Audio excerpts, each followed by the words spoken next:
क्या है, जैसे हीटर सब बच्चों ने घर में देखा ही होगा। उसमें क्या होता है बेटा, ऐसे ही जैसे एक तार है, तार को गोल गोल गोल गोल घुमाकर कुंडली बनाई जाती है, ठीक है। और वो क्या होती है, वो ऐसा तार नहीं होता, तांबे या लोहे का नहीं होता बेटा, वो तार होता है नाइक्रोम का।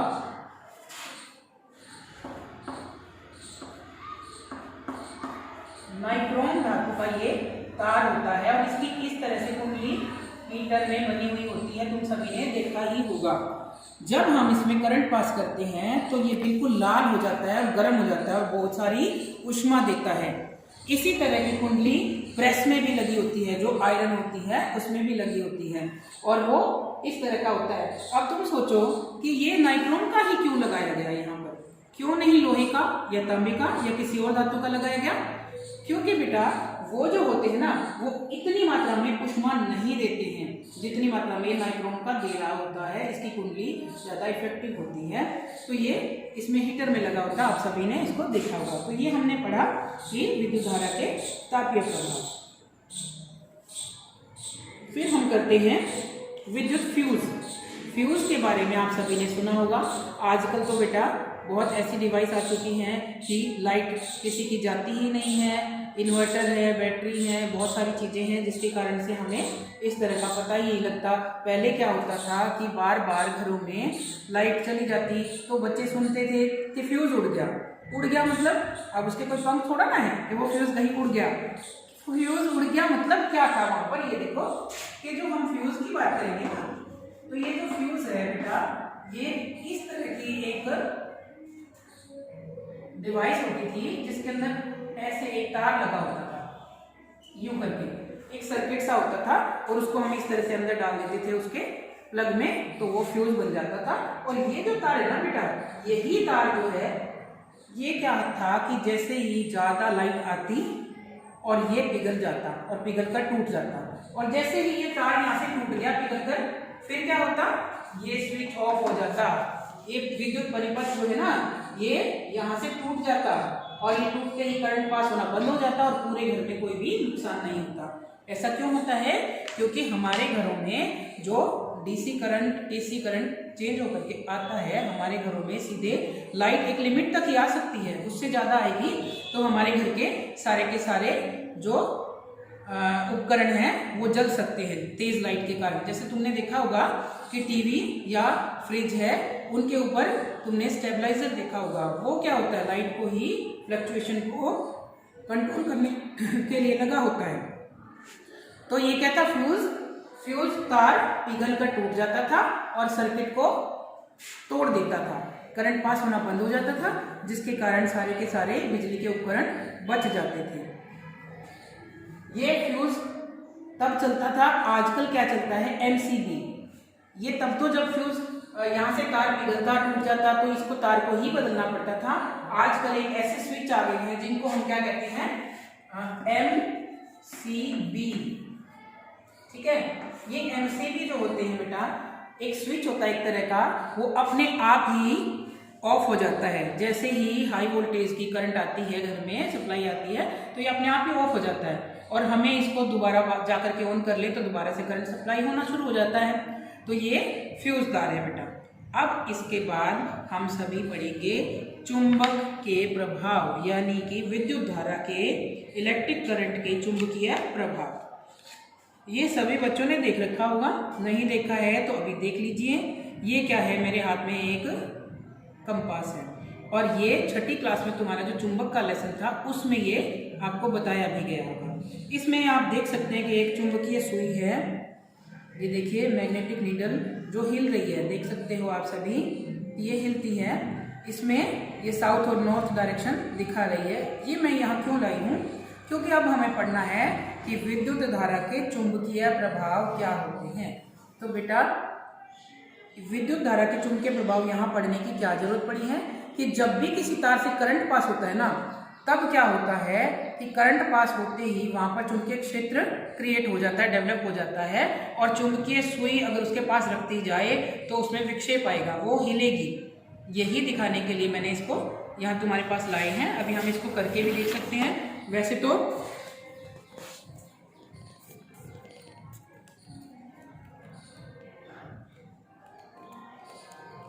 ये विक्षेपित हो जाएगी, अपनी जगह से हिल जाएगी जब हम इसके पास में ये तार लगाएंगे। यानी विद्युत क्षेत्र में किसी भी चुंबकीय सुई को रखा जाए तो वो विक्षेप देने लगती है।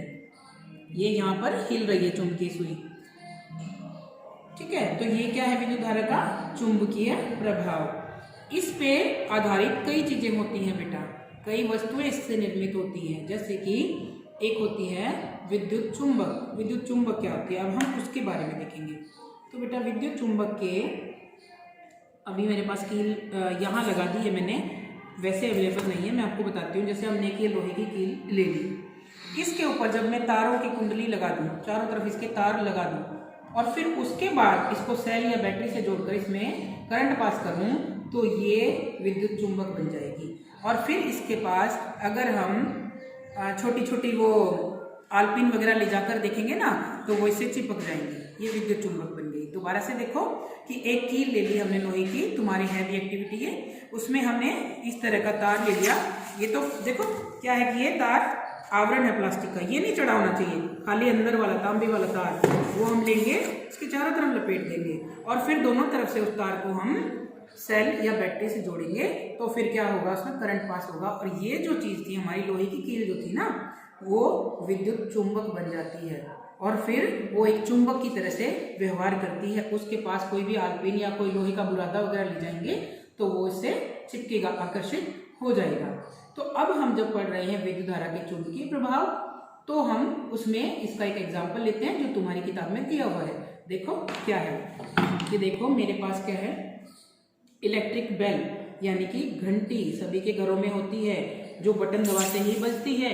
अब हम क्या कर रहे हैं, देखो ध्यान दो सभी बच्चे, ये जो मैं दिखा रही हूँ तुमको, ये क्या है, ये लोहे का अंदर इसके एक रॉड लगा हुआ है, उसके ऊपर देखो ये तांबे की तार की कुंडली है, कितने चक्कर इसमें ये लगे हुए हैं, ठीक है। इस तरह से दो कुंडली बनी हुई है, ये देखो इस तरह से जोड़ा हुआ है इनको।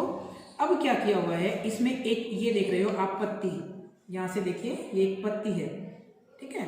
इस पत्ती से एक ये हैमर यानी हथौड़ा लगा हुआ है, ये देखो ये हिल सकता है अपनी जगह से, और यहाँ पर एक कटोरी नुमा चीज है, ठीक है। ये सभी क्यों की गई है, जब यहाँ से और यहाँ से इसको करंट पास करेंगे ना जब इसमें, तो क्या होगा, ये जो है विद्युत चुंबक बन जाएगी ये कुंडली। जब ये विद्युत चुंबक बन जाएगी तो ये इस लोहे की पत्ती को अपनी तरफ आकर्षित करती है। जैसे ही ये इसको अपनी तरफ आकर्षित करेगी तो ये हैमर कहाँ जाएगा, यहाँ जाएगा, ये इससे टच हो जाएगा ऐसे, और जैसे ये यूं नीचे जाएगा हैमर इस पे टच होगा, टच होते ही ये बजेगा, यहाँ से ऐसे घंटी बजेगी, ठीक है। ये क्या है, हमारा विद्युत चुंबक का एक एग्जाम्पल है और इसका क्या नाम है, इलेक्ट्रिक बेल या विद्युत घंटी। तुम्हारे दे रखा है बेटा, वो चित्र में ना अच्छे से बुक में समझ नहीं आता, तो इसलिए तुम यहाँ से अच्छे से देख सकते हो। दोबारा देखो, यहाँ हमने दो लोहे के अंदर रोड लगी हुई है, उन पे ये तांबे की तार लपेट करके कुंडली बनाई है। यहाँ एक लोहे की पत्ती से ये एक हथौड़ा जुड़ा हुआ है, हैमर, और फिर जब इससे करंट पास करते हैं तो ये विद्युत चुंबक क्या करती है, इस लोहे की पत्ती को अपनी तरफ आकर्षित करती है और ये हथौड़ा इसकी तरफ आकर्षित होकर यहाँ आवाज आती है। तो इस तरह से ये विद्युत घंटी काम करती है। अब देखो, विद्युत चुंबक बड़े काम की चीज है बेटा, इसमें क्या क्या काम आ सकते हैं। जैसे किसी की आंख में कोई चीज लोहे की गिर जाए, कोई बुरादा या कोई ऐसा पार्टिकल चला जाए, तो अब उसको कैसे निकालेंगे, तो उसको भी हम विद्युत चुंबक से, डॉक्टर उसको विद्युत चुंबक से ही निकालते हैं उसकी आंख से। इसी तरह से कभी तुमने देखा होगा कि बड़ी बड़ी क्रेन होती हैं, उनसे कोई कार को ऊपर से उठा रही होती हैं, लिफ्ट कर रही हैं, तो वो क्या चीज होती है, वो भी विद्युत चुंबक होती है। उसको बहुत ही पावरफुल बना दिया जाता है और उसमें फिर इतनी शक्ति होती है कि बड़े बड़े लोहे की पदार्थ जैसे कार है या कुछ भी ऐसे, या कई बार कबाड़ में से भी लोहे की चीजों को चुनना होता है, तो वो सब उससे किया जा सकता है। तो ये विद्युत चुंबक का ही काम है। इसी तरह से खिलौनों में भी काम आती है। खिलौने सभी ने देखे होंगे कि उसमें जो ऑटोमेटिक आते हैं, किसी में सेल डलते हैं, किसी में बैटरी लगी होती है, कोई चुंबक से काम करता है। तो ये सारी चीजें हैं। तो उम्मीद है मुझे कि आप सभी को यहाँ तक की बात समझ आ गई होगी। इसमें एक और छोटा टॉपिक मेरा बचा है, वो मैं आपको और बता देती हूँ, ठीक है। वो क्या है, एलईडी और CFL बल्ब जो होते हैं वो, और एलईडी बल्ब जो होते हैं वो, तो वो सभी आपने देखे ही हैं, आपके घरों में लगाए जाते हैं। उससे पहले एक और चीज होती थी बेटा, जिसको हम क्या बोलते थे, ट्यूबलाइट। ठीक है, क्या बोलते थे उसको? ट्यूबलाइट। ठीक है, ये इस तरह की आपकी एक लंबी रोड जैसी होती थी और ये जलती थी। ठीक है, इसमें क्या होता है कि पारा यानी मरकरी भरा हुआ होता है। आप सबको नहीं पता है तो इसको जरूर से याद रखेंगे कि जब ट्यूबलाइट किसी के घर में अभी भी हो तो ये याद रखोगे कि ये जो ट्यूबलाइट है जब खराब हो जाए तो इसको ऐसे ही कहीं भी नहीं फेंक देना है, क्योंकि पारा या मरकरी बहुत ज्यादा जहरीला होता है। तो ये ध्यान रखने की चीज है बेटा। और लेकिन इसमें क्या होता था, बहुत ज्यादा लाइट होती थी। तो इसका क्या है, अब हम सभी के घरों में CFL या LED आ चुके हैं। वो CFL जो है ये वाला, और एक LED लाइट इमिटिंग डायोड, ये इसका नाम होता है, लाइट इमिटिंग डायोड ये है। ठीक है, इसमें बहुत कम बिजली का खर्च आता है, तो इसलिए हम सब अब इन बल्ब का यूज करने लगे हैं। ऐसे LED बल्ब या लैंप लगे होते हैं, सड़क पे भी तुमने देखा होगा कि रोड साइड पे लगे होते हैं, वो यही होते हैं क्योंकि इनमें बिजली की खपत बहुत कम होती है, जिसके कारण ये कम खर्च में अच्छी बचत के साथ प्रकाश देते हैं। तो ये LED या CFL का यूज अब होने लगा है। मुझे उम्मीद है कि आप सबको विद्युत धारा के तापीय प्रभाव, चुंबकीय प्रभाव अच्छे से समझ आ गए होंगे।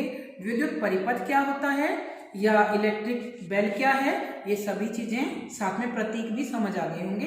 एग्जाम में आपके एक तो ये चित्र ही पूछा जाता है कि विद्युत परिपथ खुला कौन सा है, बंद कौन सा है, उसका चित्र बनाओ, या फिर ये पूछे जाते हैं कि प्रतीक बताइए, सेल कौन सा है, बैटरी कौन सी है, या बल्ब कैसे है।